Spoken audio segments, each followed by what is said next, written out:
Early in March on my social media, I posed the question, is it possible to sustain and nourish ourselves in other ways other than food and water?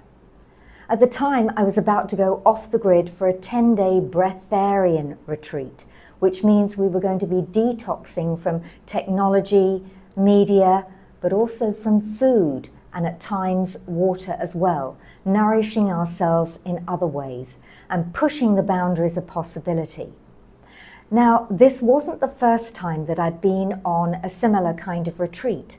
1 year ago, I went on a 10-day darkroom breatharian program where I spent 10 days and 10 nights in complete darkness with no food and only sustained with water. When I came out of that program, I did continue for 1 whole year to eat really lightly.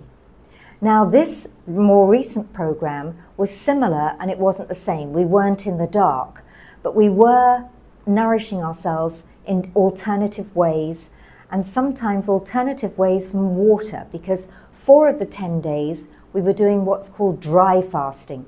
No food, no water. So you can imagine how dry your mouth gets. So that was really challenging, or I found it so. Now, coming out of that program in mid-March, I'm still on a specific protocol. So we were advised that just to have liquids for the first 2 weeks, which could be diluted juice, so a little juice, lots of water. And then after a 2-week period, we could add in diluted soup or maybe diluted smoothies. But for a period of at least 2 to 3 months, no chewing, no solid food. And right now, I'm on day 50, 50. I'm on day 50 of that protocol. And as you can see, I'm still very much alive and kicking. Now you may be asking, what's my motivation behind doing this? Well, just for a moment, consider the contaminants, not only in our food, in our water, in the ground where we grow our food, in the air. And all of this, what it does is it compromises our system, it compromises our DNA, and it creates dis-ease in the body.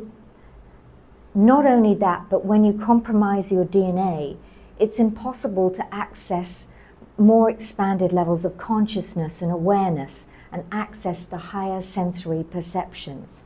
So that's more behind my motivation, and there's a few more things around that as well that I'm going to be sharing as I chart my progress with you in future videos. But right now, I'll love you and leave you, and if you have any questions, then please ask away.